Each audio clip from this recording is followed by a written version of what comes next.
आज हम लोग पढ़ेंगे मधुमक्खी पालन।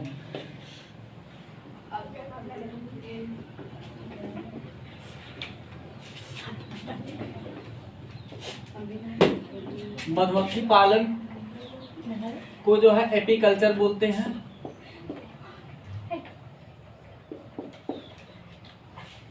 ठीक है, मधुमक्खी पालन क्यों किया जाता है? तो इसका जो बेसिक पर्पज होता है शहद प्राप्त करना और मोम प्राप्त करना, दो चीजें। ठीक है ना। तो शहद और मोम जो होता है, दो चीजें स्पेशली जो है मधुमक्खी पालन से आपको प्राप्त होती हैं। एक मामला आता है कि मधुमक्खी जो है ये कई प्रकार की होती हैं और उसमें से जो है उनकी वैरायटी जो होती है अलग अलग होती है। जो सबसे खतरनाक होती है जिसको हम लोग सरंगा बोलते हैं, सारंग है ना, वो जो है सबसे खतरनाक होती है। बाकी मधुमक्खियां जो स्वभाव से सीधी होती हैं। अगर बात करें कि मधुमक्खी पालन में जो है हमको कुछ शर्त याद रखना है कि मधुमक्खी पालन करने के लिए जो है पहले हम उसका जो है प्रकार देख लें, मतलब मधुमक्खी पालन कैसे होता है, क्या होता है। तो मधुमक्खी पालन में आप देखेंगे जो उसका छत्ता होता है, मान लीजिए इस प्रकार का है ना। तो इसमें ध्यान दीजिएगा, इसका जो घर होता है, चैम्बर होता है, उसमें आप देखेंगे बहुत सारे होल होते हैं छोटे छोटे, है ना। तो छोटे छोटे जो होल होते हैं तो वो उनका जो आकार होता है वो 6 भुजाकार का होता है। कौन सा होता है? 6। ये हो गया 1 2 3 4 5 और 1 6। फिर यहाँ पे जो दूसरा वाला आ जाएगा ये कैसा हो जाएगा? ये भी ऐसे हो जाएगा। ठीक है ना। तो घुमा फिरा के जो है मधुमक्खियों का जो आकार होता है, उनका जो चैम्बर होता है वो कैसा होता है? तो छोटा छोटा होता है ना। और इनका जो आकार होता है वो कैसा होता है? तो 6 भुजा के आकार का होता है, जिसको हम इंग्लिश में बोलते हैं हेक्सागोनल। हेक्सागोनल 6 भुजा वाले को हम क्या बोलते हैं? हेक्सागोनल। ठीक है ना।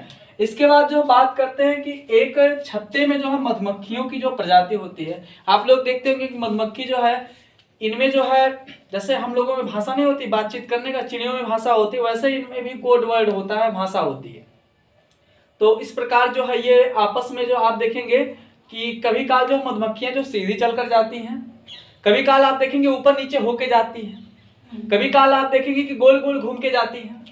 तो एक चीज ध्यान दीजिएगा, जब वो अलग अलग प्रकार से जा रही हैं तो उनका सिस्टम होता है, मतलब वो तीनों तरीके से जब वो चलकर जाती है ना तो वो कुछ कहते हुए जाती है। मतलब अगर मान लीजिए वो गोलाकार चल के जा रही है ऐसे ऐसे, है ना, या फिर ऐसे ऐसे चलकर जा रही हैं, या फिर बिल्कुल सीधे जा रही हैं, इन तीनों केसेस में वो जो है अलग अलग बातों को जो है एक्सप्रेस करती है, मतलब अलग अलग परिस्थितियों को व्यक्त करती है। ये मत सोचना कि इसके मूड में आया ऐसे चलने है तो इसे चल के जा रही है, ऐसा कुछ नहीं है।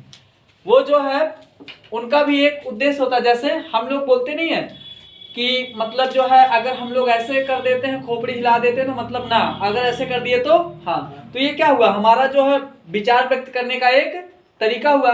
वैसे मधुमक्खियों में क्या होता है कि गति करने का सिस्टम होता है। उनमें जो है गति जो है अगर वो सीधे कर रही हैं तो कुछ और इशारा कर रही हैं, अगर ऐसे टेढ़े मेढ़े जो है एक बार अप डाउन करके जाती हैं तो वो कुछ और कर रही हैं, अगर मान लीजिए ऐसे गोलाकार चलकर जाती हैं वो, तब जो कुछ और इशारा कर रही है। ठीक ना। तो उसके बारे में हम लोग बाद में पढ़ेंगे क्या इशारा करती हैं। इसको जो है हम लोग वृंदन बोलते हैं, स्वार्मिंग इंग्लिश में बोलते हैं। ये इनका जो है बात करने का सिस्टम, मतलब इनको जो है इशारा करते हैं कि मतलब जो है भोजन किधर है, किधर जाना है, ठीक ना, कब आक्रमण करना है, कब नहीं करना है, तो इनके जाने का सिस्टम होता है। बात समझे? तो आज तक क्या जानते थे आप लोग कि मतलब उसके मन में आया तो इसे चल दी, मधुमक्खी जो है उसके मन में आया उसे चलना शुरू कर दिया, ऐसा नहीं है। वो जब जाती है तो उसके जो है गति करने के प्रत्येक सिस्टम का कुछ ना कुछ कारण होता है, प्रत्येक तरीके का कुछ ना कुछ कारण होता है। अब बात करें एक मधुमक्खी, एक छत्ते में जो है मधुमक्खियों की प्रजाति कितनी पाई जाती है? तो एक छत्ते में जो है मधुमक्खियों की 3 प्रजाति पाई जाती है, एक रानी और एक नर और एक श्रमिक, है ना। ड्रोन नर को ड्रोन भी बोलते हैं, और श्रमिक जो होता है इसको लेबर बोलते हैं। और रानी मधुमक्खी जो होती है ये एक छत्ते में एक मात्र होती है। रानी मधुमक्खी जो है एक छत्ते में एक मात्र होती है, और यह जो है केवल संतान उत्पत्ति का कार्य करता, केवल व केवल संतान उत्पत्ति का कार्य करता है। बस सुने, इसका केवल व केवल काम क्या होता है? संतान उत्पत्ति करना, बाकी और कोई काम नहीं होता। जो नर या ड्रोन होते हैं इनका काम क्या होता है कि मतलब इनका काम होता है केवल व केवल मादा से शारीरिक संबंध स्थापित करना, और कोई काम नहीं होता। हाँ, नर या ड्रोन की संख्या जो है एक छत्ते में एक से मतलब जो है इनकी संख्या ज्यादा होती है, लेकिन सबसे ज्यादा छत्ते में किसकी संख्या होती? तो श्रमिक की, है ना। आप लोग जो छत्ते में एक चीज ध्यान दीजिएगा, कभी गौर कीजिएगा कि कहीं पे छत्ता अगर मान लीजिए मधुमक्खियों ने लगाया है तो उसमें आप देखेंगे कि कुछ मधुमक्खियां जो है ऐसी होती हैं जो वहां पे आप देखेंगे उड़ती रहती हैं। और एक चीज देखेंगे, छत्ते के नीचे जो है, जहां पे छत्ता है उसके ठीक नीचे जो है एक आध दो मधुमक्खी आपको डेली मरा हुआ मिलेगा, या कभी काल मरा हुआ मिलेगा, ठीक है ना। तो उसमें से जो है कई कारण से मरते हैं। कुछ तो जो है उसमें से नर होते हैं, जो मरा हुआ मधुमक्खी, जैसे मान लीजिए यहाँ छत्ता है ना, यहाँ छत्ता है और ये जमीन है, तो यहाँ पे आपको मधुमक्खियां मरी हुई मिल रही है मान लीजिए, तो उसमें जो मरी हुई मधुमक्खियां हैं वो या तो जो है मादा संतान मधुमक्खियां होंगी, मादा और संतान मक्खियां होंगी, और या तो वो ड्रोन होंगे। क्या होंगे? ड्रोन। अब आप लोग सोचेंगे कि ऐसा क्यों होता है। देखिए, तो एक चीज आप लोग सुने होंगे, महिलाएं झगड़ाऊ होती हैं, प्राकृतिक स्वभाव होता है। सेम कंडीशन यहाँ पे भी अप्लाई हो रहा है कि महिलाएं झगड़ाऊ होती हैं। और एक कंडीशन आप लोग सुने होंगे कि मादा मच्छर जो काटता है नर वाला नहीं काटता है, तो इससे क्या साबित होता है? महिलाएं झगड़ाऊ होती है ना, नहीं होती है। अभी देखिए यहां भी सिद्ध हो जाएगा कि यहाँ पे जो है रानी मधुमक्खी जो होती है ये बाकी मधुमक्खियों को डंक मार के मार देती है इस केस में, है ना। अब उसका जो सिस्टम अलग होगा, अब सोचिए कैसे, उसमें भी केस होता है, ये वाली नहीं मारेगी, इसके द्वारा जो संतान, जैसे मान लीजिए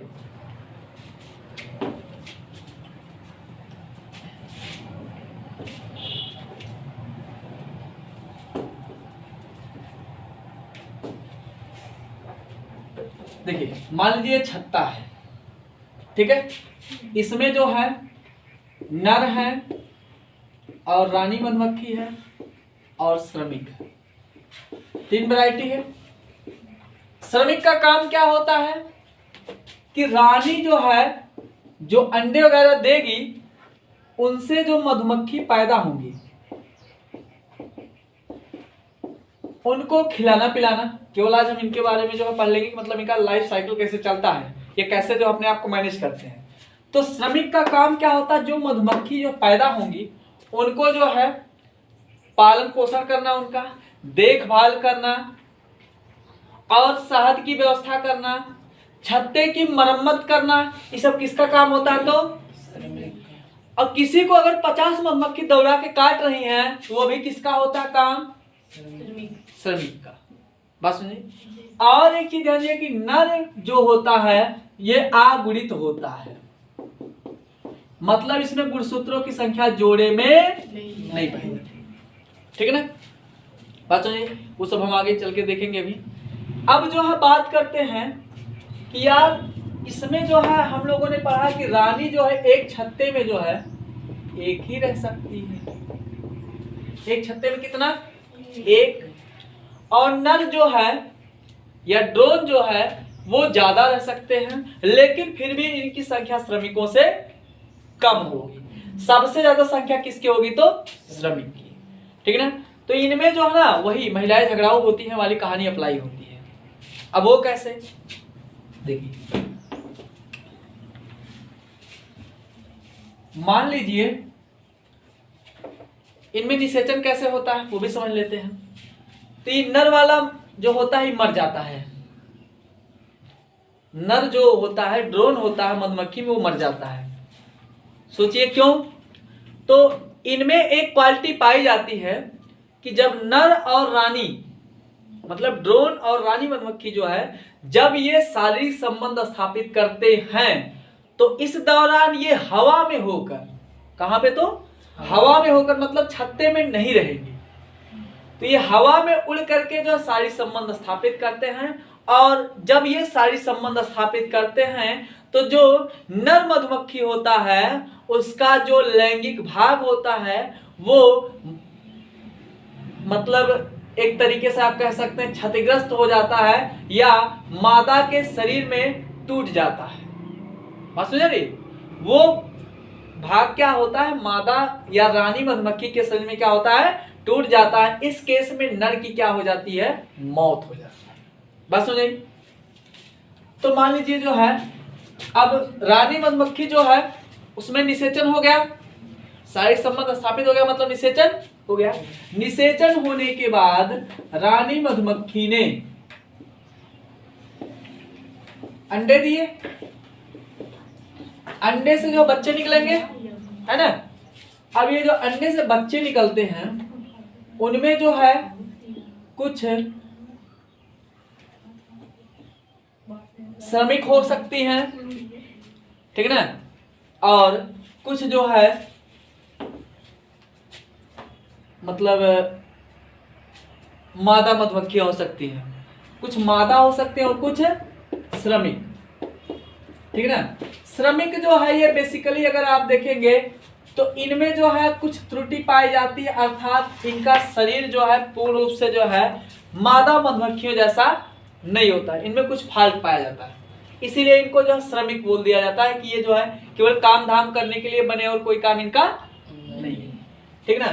तो मादा मधुमक्खियों में जो है, जैसे मान लीजिए अंडा दी है मान लीजिए मधुमक्खी, तो मान लेते हैं एक ए है, एक अंडे का नाम बी है, सी है, हम लोग अपने इसे देखते नहीं है कि चुन्नुआ मुन्नुआ नाम रख देते हैं, तो वैसे जो है इनमें भी मान लीजिए नामकरण हो गया, चुन्नुआ मुन्नुआ मोनुआ पपुआ, बहुत सारा नाम हो जाता है, ठीक है ना। तो इस केस में जो है, अब मान लीजिए ए वाली मधुमक्खी जो है इस सबसे पहले जो है अंडे से बाहर आई, अभी क्या करेगी, बी को डंक मारा, सी को डंक मारा, डी को डंक मारा, ई को डंक मारा और एफ को डंक मारा। ई सबको मार मार के जो है ना इनका तेरहवीं सब करवा देगा, मतलब इनको मार देगा। तो फाइनली जो है कितनी जो है रानी मधुमक्खी बची, मादा मधुमक्खी बची तो एक, ठीक है ना। अब क्या होगा, इनके साथ कुछ ऐसी घटना होती है कि इनमें जो है जब ये अकेले बचेगी तो इसको भी जो है अपना साथ अपना विकास टाइप का क्वालिटी इसके अंतर्गत आ जाता है। ये जो है अपने लिए जो है छत्ते का सिलेक्शन करना चाहती है। इस केस में क्या होगा कि ये जो हमारी जनक वाली रानी मधुमक्खी है, ये जनक है ना, और ये क्या है, संतान है। बात समझ समझ आ रही है। संतान वाली जो है उसी छत्ते में रह जाएगी जिस छत्ते में इसका जन्म हुआ था, लेकिन जो रानी मधुमक्खी है जनक वाली, ये जो है अन्यत्र कहीं जाकर श्रमिक मधुमक्खियों के साथ जाकर नए छत्ते का निर्माण करेगी और वहां पर अपने आप को व्यवस्थित करती। तो ये जो है इनमें जो है जीवन चक्र कैसे चलता, बात समझे, कोई दिक्कत नहीं ना। तो मुझे नहीं लगता इसमें कोई दम है।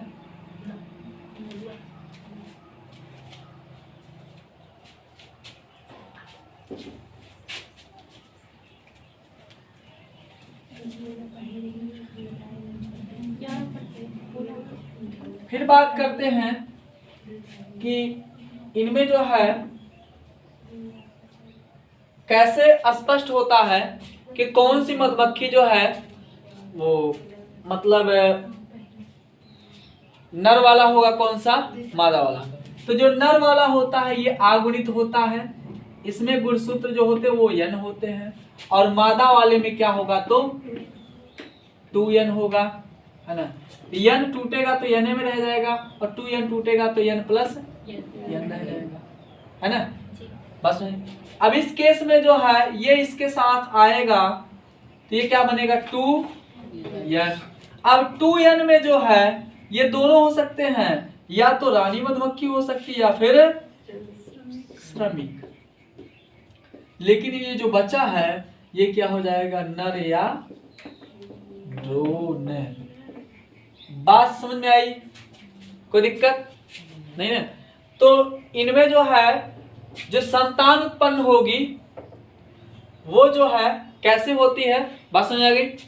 तो निषेचन होने के बाद जो है जब अर्धसूत्री विभाजन होता है, अर्धसूत्री विभाजन के बाद जो है रानी या श्रमिक, मतलब जो 2n वाली होंगी वो रानी या श्रमिक, और जो n वाला होगा वो क्या होगा नर या ड्रोन हो सकता है। बात सुने, कोई दिक्कत नहीं है। बनाएंगे इसको नहीं।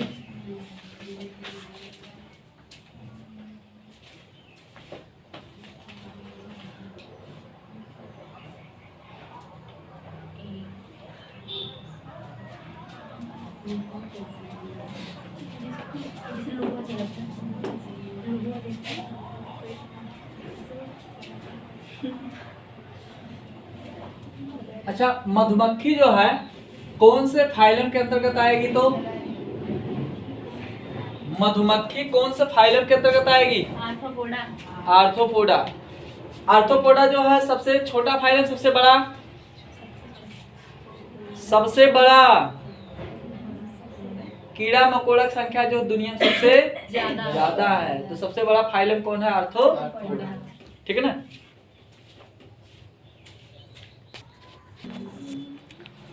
तो मधुमक्खी का जो वैज्ञानिक नाम होता है एपिस इंडिका होता है। इंडिका का एक चीज ध्यान दीजिएगा, जिस भी वैज्ञानिक नाम पे इंडिका वर्ड लगा हो तो उसको समझ लीजिएगा वो इंडिया से जो है उसका ओरिजिन हुआ, मतलब इंडिया में उसका खोज सबसे पहले किया गया।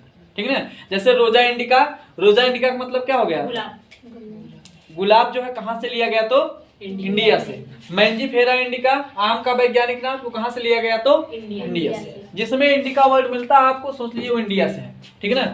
तो मधुमक्खी का वैज्ञानिक नाम क्या होता है, एपिस इंडिका। फिर बात करते हैं कि जो मधुमक्खी की प्रजातियां होती हैं, बहुत सारी प्रजातियां होती हैं, तो क्या सबका जो है शहद के पालन के लिए जो है इस्तेमाल किया जा सकता है, नहीं। सबसे जो है जो आप देखेंगे कि कोई पीली होती है, कोई छोटी होती है, कोई बड़ी होती है, कोई बहुत छोटी होती है, तो सबसे शहद जो है पर्याप्त मात्रा में प्राप्त नहीं किया जा सकता। ठीक है ना। जैसे आप देखेंगे कि दूध उत्पादन वाले मामले में क्या होता है कि जो गाय भैंस जो है 500 ग्राम दूध देगा वो कोई पालेगा, नहीं पालेगा। ठीक है ना। तो कम से कम औसत लगाया जाता है इतना आना चाहिए। तो यहाँ पे मधुमक्खी की प्रजातियां जो बेसिकली जो है 4 प्रजातियां, 3 और ये 4। ठीक ना। इसमें जो है जो हमारी जिसको हम सरंगा बोलते हैं या सारंग बोलते हैं, ये जो है आकार में मधुमक्खियों में सबसे बड़ी मानी जाती है। इसका आकार जो होता है सबसे बड़ी होती है और ये लगभग जो 20 mm की होती है, ये सर्वाधिक लंबी होती है। मतलब सबसे लंबी मधुमक्खी कौन सी होती है, तो जिसको हम सारंग बोलते हैं, ये सबसे लंबी होती है। ठीक है ना। फिर जो है ये स्वभाव से कैसी होती है, तो आक्रामक होती है, मतलब ये झगड़ाऊ टाइप की होती है। आप देखेंगे कि ये जो है जिसको मारती है बहुत बढ़िया से इसको जो है उसका होशो हवास चला जाता है। ठीक है। ये बहुत जहरीली होती है, मतलब इसमें जो है गुस्सा बहुत ज्यादा होता है। ठीक। इसका पालन संभव नहीं है। जब पालन नहीं संभव है तो मधुमक्खी कहाँ से प्राप्त होगा। अच्छा, मधुमक्खी पालन करने वाले जो है ना, जब शहद निकालते हैं तो पूरा जो बढ़िया से पहन के जाता है। ऐसा नहीं कि हेलो मधुमक्खियों आई एम कमिंग, ऐसा नहीं है। ठीक है ना। इतना एंगल बना बना के डंक मारेंगे कि समझ में नहीं आएगा वही आदमी है जो गया था, दूसरा तो नहीं आया है ना।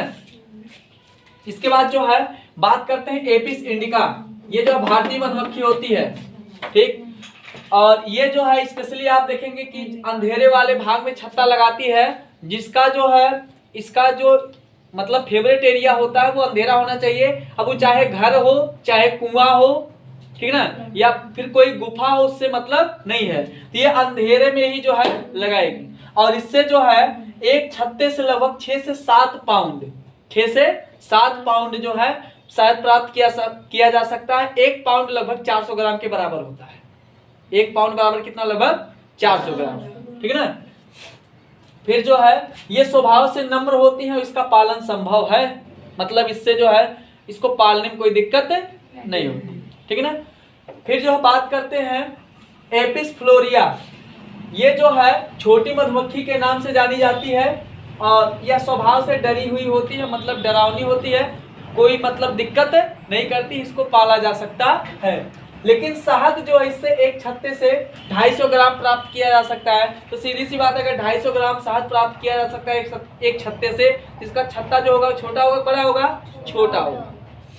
फिर बात करते हैं एपिस मेलिफेरा। एपिस मेलिफेरा जो होती है इसको यूरोपियन मधुमक्खी के नाम से जानते हैं और इससे जो है शहद उत्पादन अच्छी मात्रा में किया जा सकता है। और यह भी स्वभाव से कैसी होती है, तो डरावनी होती है, मतलब डरी हुई होती है, ये झगड़ाऊ टाइप की नहीं होती है। तो सबसे झगड़ाऊ मधुमक्खी कौन सी होती है, तो बोम्बारा या सारंग, ठीक है ना। कोई दिक्कत, आज यहीं छोड़ दीजिए, बाकी करें।